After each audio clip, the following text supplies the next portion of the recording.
All right, let's talk about home improvement projects. A lot of people wrestle with this. One thing that you have to think about is that buyers, they want houses that are already done. They don't want to come in and do a bunch of work for multiple reasons. It's time consuming. Not every buyer can visualize what needs to be done. It's overwhelming for them. The more projects you can go ahead and have done, the better your sale process is going to go. And part of the reason is buyers are usually saving up for a down payment and they're putting a big chunk of money down if they're getting a loan. So to take their big down payment and then have to also come up with money to renovate a house, it's harder for them. There's more friction in that. So even if the house costs more, if the seller's already done the projects and the house costs more, well, the buyer is not, they just still only have to come up with that 10 or 20% down payment.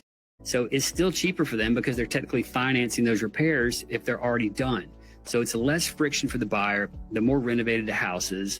And trust me, I have sellers tell me all the time, we think buyers would just want to do this themselves. They would have an opinion on how to do this. Trust me, they don't want to do projects themselves. They want it done. So I am a fan of consulting with either real estate agents or designers and figuring out the right decisions to make on some of the design aspects. But doing the work, if you can do it, it's going to go better. You're going to sell it for more money and faster, especially in this market where there's a lot of selective buyers. The more renovated it is, the more likely you are to sell.